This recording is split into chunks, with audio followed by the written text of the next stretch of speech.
अत्यावश्यक सेवांमध्ये येतात. आपल्याला आपलं स्वतःचं कार्यालयीन कामकाज सांभाळून आपल्याला हे SIRचं कामकाज करायचं आहे. त्यामुळे मी आपल्या सर्वांना वारंवार हीच विनंती करेन की आपल्या भागातील जे BLO आहेत, आता आपण सर्व केंद्रवाईज बसलेले आहात, आपण एकमेकांचे सर्वांचे ग्रुप बनवा. जनजागृती अभियान आहे, लोकांना जागृत करायचंय. आणि ते फोन नंबर घेतल्यानंतर जी काही मदत लागणार आहे, जो काही तुमचा वेळ आहे, म्हणजे जसं की अंगणवाडी सुटल्यानंतर आपले लोक कुठं राहतात, कारण ते EF फॉर्म द्यायचे आहेत, पुन्हा ते जमा करायचे आहेत, ते ऑनलाईन भरायचे आहेत. हे सगळं केल्यानंतरही जे शिफ्टेड आहे, जे मतदार इथे राहतच नाहीये, तर त्या मतदारांचा विषय येणार आहे.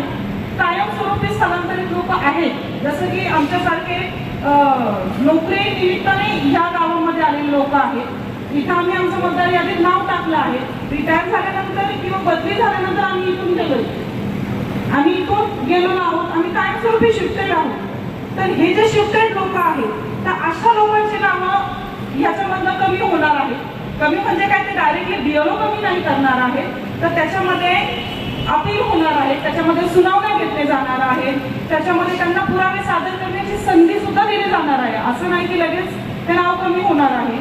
आणि BLOंना अशा घरामध्ये की जे शिफ्टेड मतदार आहेत, कायमस्वरूपीचे, किंवा एकदा गेले घर बंद होतं म्हणून ते काय लगेचच त्यांना शिफ्टेड असं मार्क करणार नाही. त्यांना तिथं 3 वेळा व्हिजिट करायचं आहे. एका घरामध्ये जे मतदार आढळून आले नाहीत अशा ठिकाणी BLOंना 3 वेळा तिथे व्हिजिट करायचं आहे आणि त्यानंतरच त्यांना ॲज अ शिफ्टेड म्हणून मार्क केलं जाणार आहे. त्यामुळे लोकांच्या मनात जी भीती आहे की आता आम्ही घरी नाही तर आमचं नाव लगेचच कमी होणार आहे, तर तसं होणार नाही. ही एक जनजागृती आपल्या मार्फत करावी.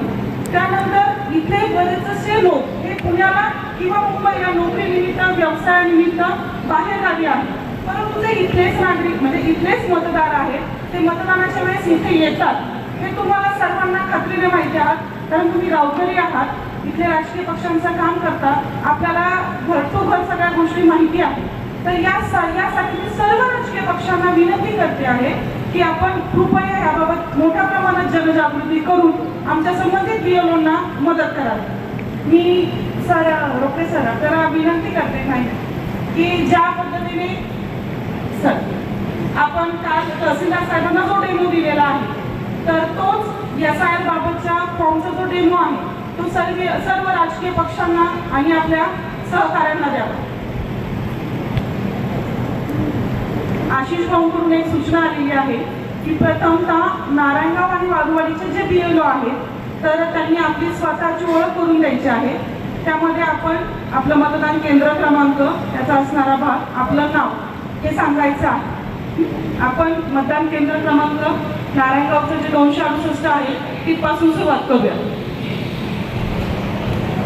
माझे नाव प्रशांत रामचंद्र थोरात आहे. मी कोल्हेमळा या भागामध्ये BLO आहे.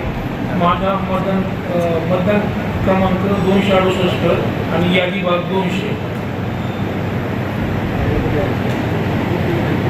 मी शांताराम अनंतराव डोंगरे, जिल्हा परिषद प्राथमिक शाळा वळणवाडी. माझ्याकडे 269 कोल्हेमळा साकारनगरीपासून तर शिवविहार अमोल कोल्हे साहेबांच्या ऑफिस त्यापर्यंतचा एरिया माझ्याकडे आहे. माझ्याकडे 270 आहे आणि गवळीमाळा, शेटेमाळा, नारळवाडी, पाटेखेरेमाळा हा विभाग म्हणून दिलेला आहे.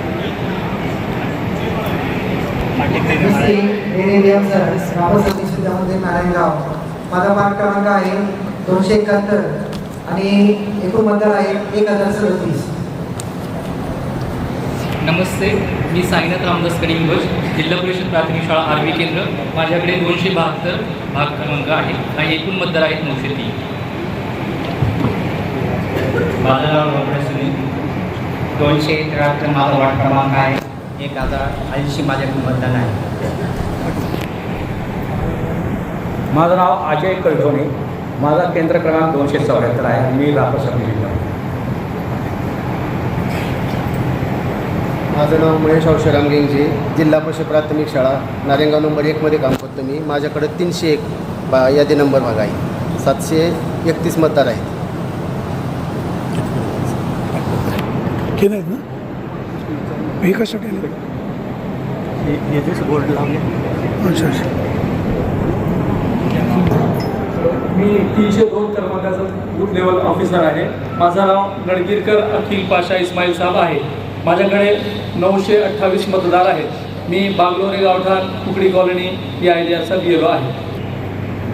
मी सविता सुनील ताजरे, गुरुवारी रापसा पोलीस विद्यामंदिर या ठिकाणी शिक्षिका म्हणून कार्यरत आहे. माझ्याकडे यादी क्रमांक आहे 303. पाट्याळी आणि खैराळी माझ्याकडे आहे. नमस्कार, मी मेहबूब गाझी, गुरुवारी रापसा पोलीस विद्यामंदिर नारायणगाव 304 यादी क्रमांक यावरून काम करतो, ज्याच्यामध्ये पाट्याळी आणि खैराळी हा भाग समाविष्ट आहे. धन्यवाद. माझे नाव सुनीता किरण डुकरे, जिल्हा परिषद प्राथमिक शाळा नारायणगाव नंबर 2. माझ्याकडं यादी भाग नंबर 305 आहे. एकूण मतदार आहेत 1187. नमस्कार, माझे नाव मोडाली विजय गायकवाड. माझ्याकडे यादी भाग क्रमांक 306 आहे. मुस्लिम मोहल्ला इंदिरानगर, तसेच त्या बाजूचा परिसर आहे. माझ्याकडे सगळ्यात जास्त म्हणजे जुन्नर तालुक्यातली सगळ्यात जास्त इलेक्टर संख्या म्हणजे 1520 अशी इलेक्टर संख्या आहे. जास्त कशामुळे? वाढ मोठा आहे आमचा.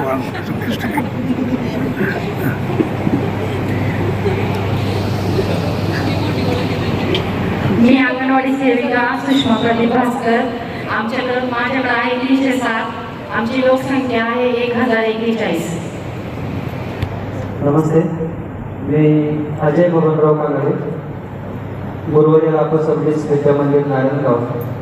माझ्याकडं केंद्र क्रमांक यादी भाग क्रमांक 309 आहे. त्यामध्ये वार्ड क्रमांक 2 पेटाळी, वाझियाळी, हनुमान मंदिर आणि हरिस्वामी मंदिराजवळचा भाग आहे. मला एक खंत फक्त व्यक्त करायची आहे आपल्यासमोर. आपली सर्वांची परवानगी असेल तर सांगा ना, कळलं तर पाहिजे. मी सबलीस विद्या मंदिरमध्ये 1 वर्ष झाले ज्ञानदानाचं पवित्र काम करतोय. माझी गोंधळवाडी शाळेतून इकडे बदली झालेली आहे. तर खंत अशी आहे की आम्हा सर्व शिक्षकांना जे काम शासनाने नेमून दिलेलं आहे, गेली 8 ते 10 दिवस म्हणजे तसे 1.5-2 महिने होऊन गेले, पण गेले 8 ते 10 दिवस हे फॉर्म भरण्याचं काम चालू आहे. तर या काळामध्ये विद्यालयातील विद्यार्थ्यांकडे आमचं पूर्ण दुर्लक्ष झाले या शासनाच्या निर्णयामुळे. म्हणजे तळमळ एवढी वाटते विद्यार्थ्यांप्रती की आम्ही शाळेत जाऊ शकत नाही, विद्यार्थ्यांना अध्यापन करू शकत नाही. आता समोर बसलेल्या व्यासपीठावर बरेचसे माझे परिचित आहेत, काही मित्रमंडळी आहेत, काही वरिष्ठ श्रेष्ठ आहेत. तुम्हाला सांगू इच्छितो की मी सबलीसमध्ये जॉईन झाल्याच्या नंतर आज तागायत म्हणजे सकाळी माझं 5:30ला रुटीन चालू होतं. सकाळी 5:30ला रस्त्यावर सायकलिंगची प्रॅक्टिस असते, त्यानंतर हे काम सुरू होतं आणि संध्याकाळी पुन्हा ग्राउंड असतं. मग विद्यार्थ्यांना अध्यापन केव्हा करायचं असा प्रश्न पडतो. म्हणजे माझे जे विद्यार्थी, आमचे सर्वांचे जे विद्यार्थी आहेत, ते विद्यार्थी आम्ही जे शिकवतोय त्याच्यापासून गेले 10 ते 12 दिवस मुकलेले आहेत. विद्यार्थी पण आम्हाला म्हणतात, सर तुम्ही शाळेत काय येत नाही, तुमची बदली झाली की काय, किंवा तुम्ही निवृत्ती घेतली की काय, असे प्रश्न अनेक विद्यार्थ्यांच्या मनात आहे. कालच मला 2-3 विद्यार्थी भेटले, त्या विद्यार्थ्यांनी ही खंत व्यक्त केली. बाळांनो, म्हणजे हे शासनानं दिलेलं काम आहे, ते काम आम्ही गेली दररोज करतोय. आणि मी त्या गणपती मंदिरात बसते. आदरणीय संतोषजी दांगट भाऊ आहेत, आशिष भाऊ आहेत, अमित आहे, हे सर्वजण चांगल्या प्रकारे सहकार्य करतायत. परंतु हे काम एवढे, आता मॅडम म्हटले मला 1,500 मतदार आहेत, म्हणजे 3,000 फॉर्म भरायचे त्यांना. माझ्याकडे 703 आहेत, 1400 फॉर्म. बरं, हे फॉर्म सगळ्यांना हाताने द्यायचे. कार्बन पेपरची परवानगी दिली असती कदाचित तर थोडंसं काम वाचलं असतं. परंतु हे सर्व हाताने फॉर्म भरायचे. किमान एक फॉर्म भरण्यासाठी घरात जरी गेले एखाद्याच्या तरी जवळपास 8 तास जातो. म्हणजे प्रत्येकाची माहिती गोळा करेपर्यंत पूर्ण दिवस जातो त्याच्यामध्ये. मानपाठ 1 होते. म्हणजे माझ्याकडची खंत तुम्हाला सांगते. मी तुम्हाला मध्ये साधवते आहे, हे जे कामकाज आहे हे किती मोठं आहे, किती लेंदी आहे, हेच सांगण्यासाठी आज इथं आपण सर्व राजकीय पक्षांचे हलकं व्हावं म्हणून ते आपल्याला सर्वजण मदतीसाठी आलेले आहेत. आशा वर्कर ज्या आहेत त्या इमर्जन्सी म्हणजे अत्यावश्यक सेवेमध्ये ते आहेत, तरी सुद्धा ते आपल्याला जर मदतीसाठी इथं उपलब्ध आहेत. तर मला असं वाटतं की आता आपण हे खंत बाजूला ठेवण्याची वेळ आलेली आहे. आपल्याला हे कामकाज संपवायचंच आहे, करायचंच आहे. इथे जमलेले सर्व काम करणारे BLO जे आहेत ते आणि सर्व म्हणजे फक्त मला असं म्हणायचं नाहीये, परंतु सर्व शासकीय कर्मचारी आहेत सर. आणि प्रत्येकाला आपल्या डिपार्टमेंटचं काम सांभाळून ते काम संपवायचं आहे. त्यामुळे मी आपल्याला विनंती करते की आपण माईक पुढच्या BLOला द्यावा. मी माझ्या मनातलं जे आहे ते मी व्यक्त केलं. या हो सर, गैरसमज करून घेऊ तुमच्या भावना सर्वांपर्यंत पोहोचलेल्या आहेत. नमस्कार, माझे नाव आहे.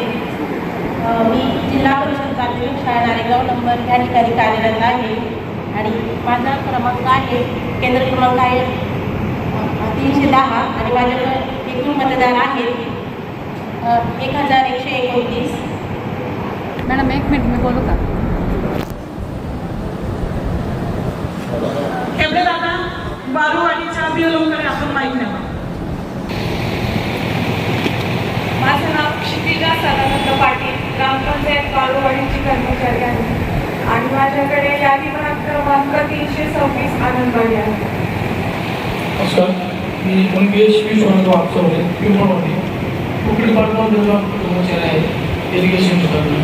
माझ्याकडे यादी क्रमांक 327 वरून नारायणवाडी, मतदारसंख्या 1470 आहे. माझं नाव सौभाग्यश्री गणेश बेलवडे. मी शाळा नारेगाव नंबर 1 मध्ये कार्यरत असून मला बारूवाडीमधील वार्ड क्रमांक 6 भाग क्रमांक 328 देण्यात आलेला आहे. त्यामध्ये एकूण मतदार आहेत 1266. मला या ठिकाणी एवढंच सांगायचं आहे की आमच्या नारेगाव नंबर 1 शाळेवर सर्वांचंच खूप प्रेम आहे. त्यामुळे आमच्या नारेगाव नंबर 1 शाळेचे 3 BLO आहेत. त्यामुळं या ठिकाणी विद्यार्थ्यांचा आणि शाळेचा विचार व्हावा एवढंच मला मत मांडायचं. यादी भाग क्रमांक 329 आहे. ग्रामपंचायत बारूवाडीचे कर्मचारी आहे आणि मी जुन्नर तालुक्यातील मला वाटतं मॅडमने सांगितलं की 1 नंबरचा वार्ड असेल आणि माझ्याकडे जुन्नर तालुक्यातील 2 नंबरचा वार्ड आहे. 1480 मतदार आहे. नमस्कार, मी वर्षा शिलांडे, तलाठी बारूवाडी. मी 330ला BLO आहे आणि माझ्याकडे वाडोळी मळा चिमणवाडी कडेवस्ती एरिया आहे. नमस्कार, मी बाळासाहेब रामचंद्र गायकवाड, गुरुवारीला रापर सबसिडी विद्यामंदिरामध्ये सहशिक्षक म्हणून कार्यरत आहे. माझ्याकडे एकूण 1280 मतदार आहे आणि वार्ड क्रमांक 302 वार्ड क्रमांक 2वर मी कार्यरत आहे. धन्यवाद. आपल्याला सर्व BLOंची ओळख झालेली आहे. मी सर आपणास विनंती करते आहे की सर्व BLOंना काय कामकाज करायचं हे माहिती आहे, परंतु आता ज्या आशा सेविका आलेल्या आहेत आणि आपल्या आशा वर्कर आणि अंगणवाडी सेविका ज्या आलेल्या आहेत, आपल्या राजकीय पक्षांचे प्रतिनिधी BLA आलेले आहेत, तर त्यांना हे कामकाज काय आहे याबाबत सर थोडं मार्गदर्शन करणार आहे. सर आपण या SR बाबत मार्गदर्शन करा.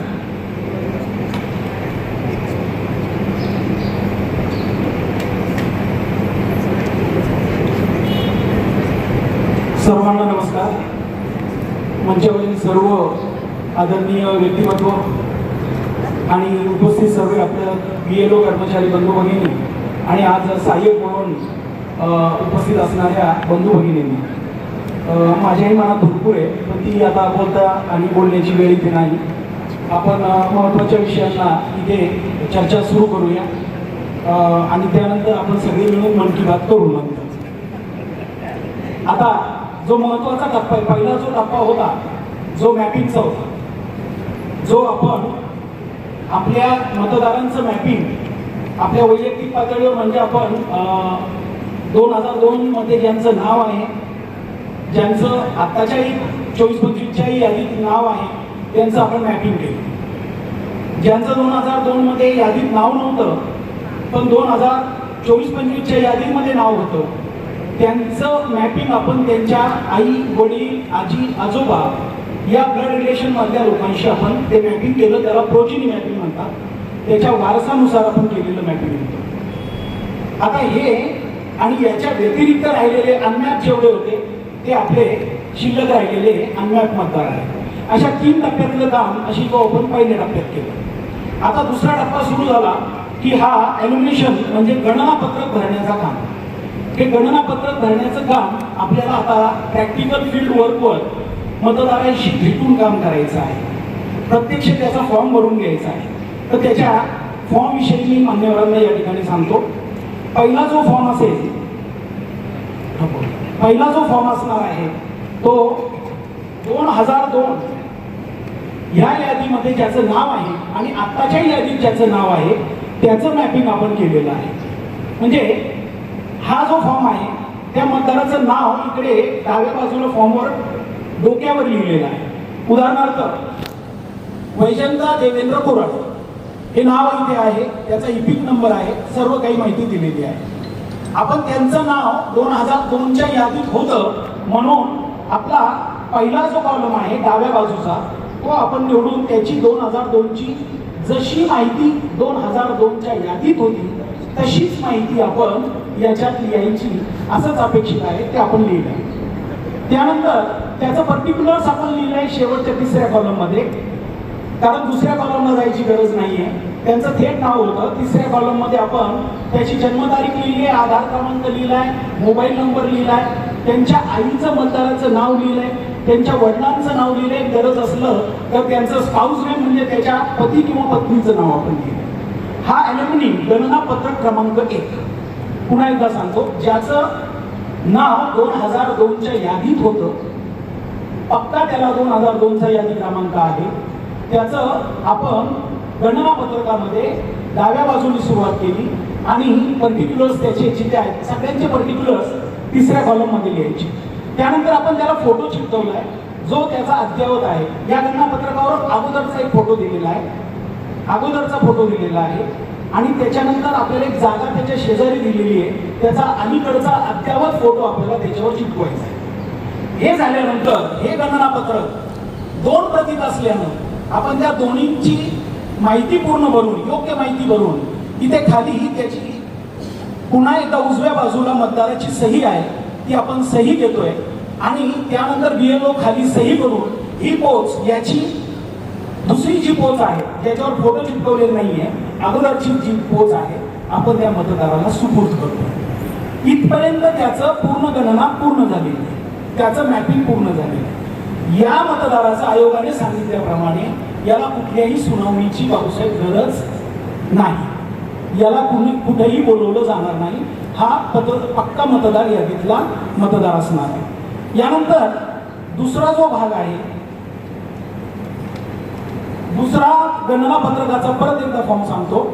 आता याची माहिती मी उजव्या बाजूला लिहिलेली, उजव्या बाजूला यासाठी लिहिलेली आहे की या मतदाराचं नाव 2002च्या यादीत नव्हतं. का नव्हतं तर त्याचं वयच बसत नाही. तो 40शीचा आतला असेल तर 2002 मध्ये तो मतदाता असू शकत नाही, म्हणून त्याचं नाव आपण त्याच्यामध्ये लिहिलं. आणि म्हणून त्याची काय करायचं तर 2ऱ्या कॉलममध्ये उजवीकडे या गणनापत्रकामध्ये त्याच्या आईचं, वडिलांचं, आजीचं, आजोबांचं ब्लड रिलेशनमध्ये ज्यांचं नाव मिळतंय त्यांचं इथे पुरावा म्हणून नाव लिहायचं.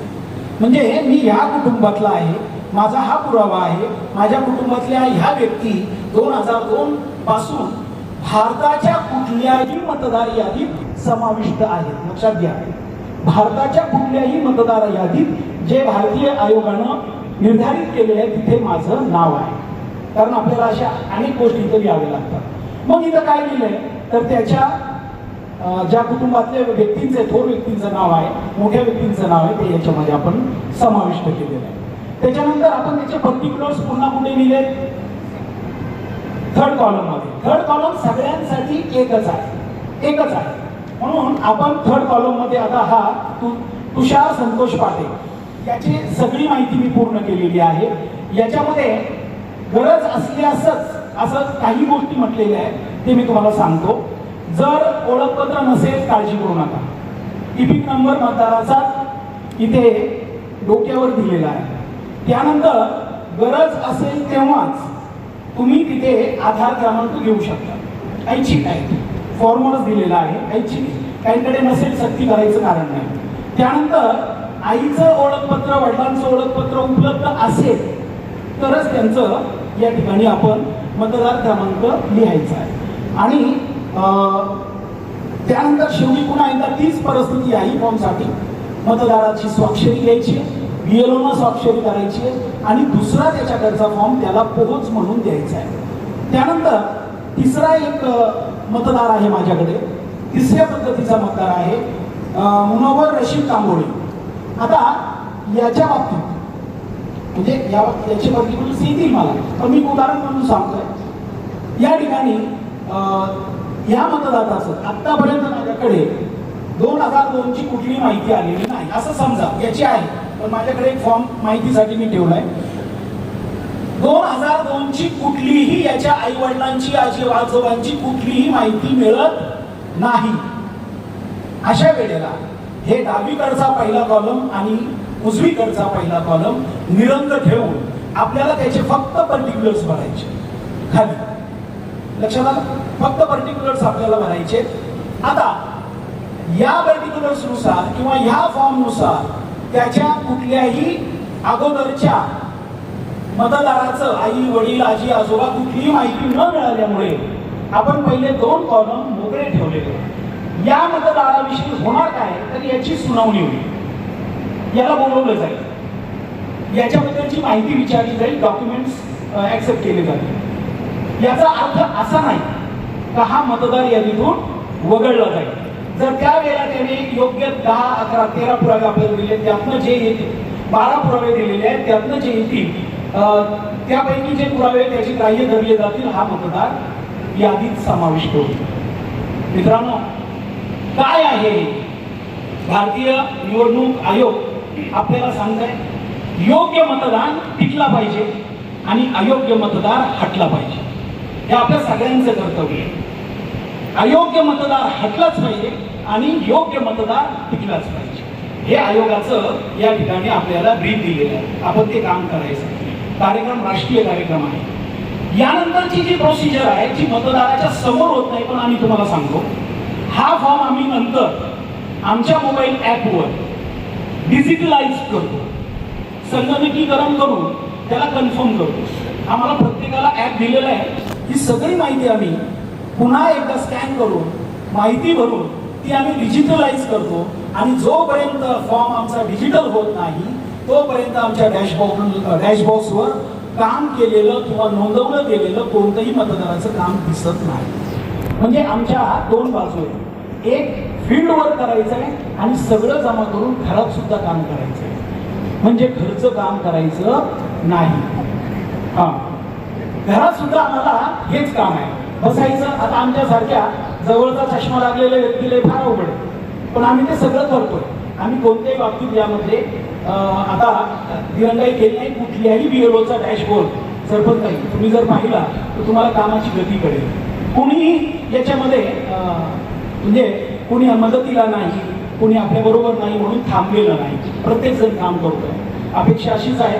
मी गणना पत्रकाबद्दलची माहिती दिलेली आहे आणि याबद्दलचं डिजिटलायझेशन असेल किंवा BLO ॲप असेल याच्याबद्दल आदरणीय रोकडे सर माहिती देतीलच. तर मित्रांनो, एवढीच अपेक्षा आहे. जी काही माझे कानडे सर असतील किंवा इतर सहकारी असतील यांनी ज्या भूमिका मांडल्या आहेत, आज एकच अपेक्षा आहे, आम्हाला सहाय्यक मिळावा.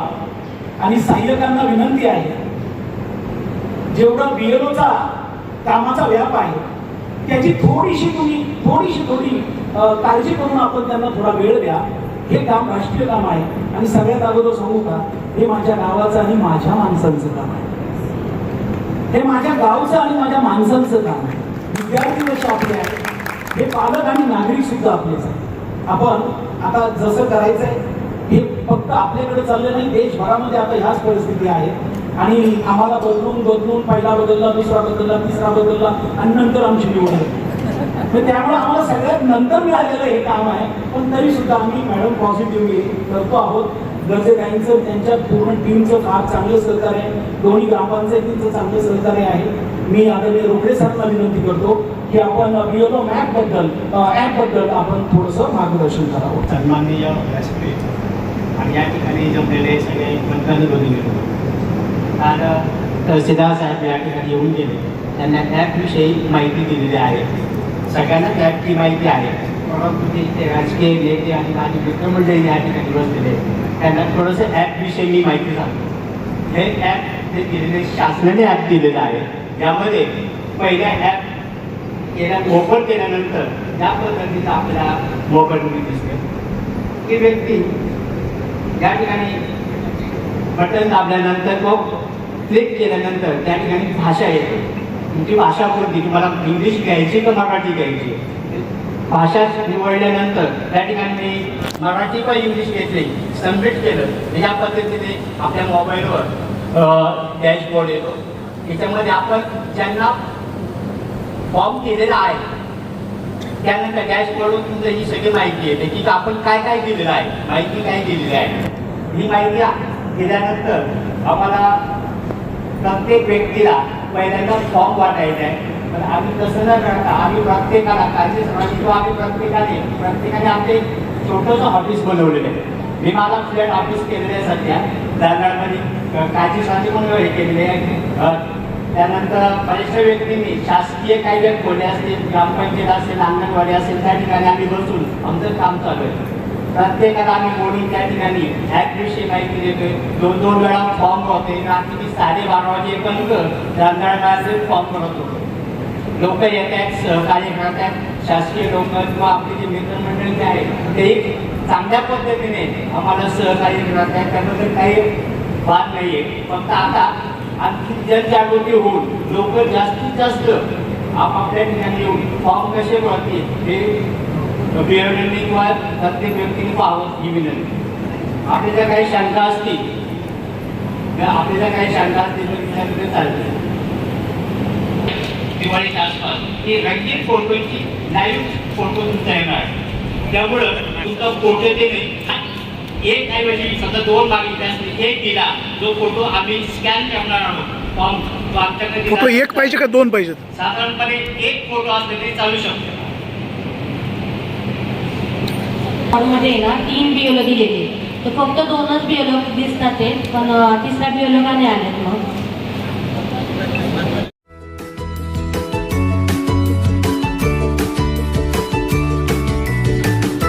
बातम्या शेतीच्या,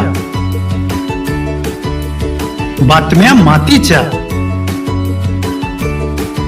बातम्या अन्यायाच्या, गुन्हेगारीच्या,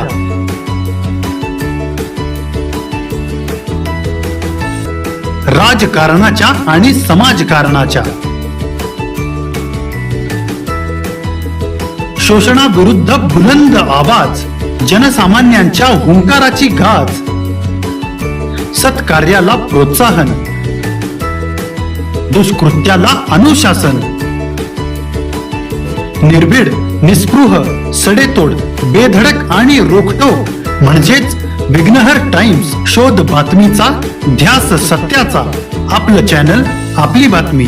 सबस्क्राईब तर कराच, पण बेल आयकॉनवर क्लिक करायलाही विसरू नका.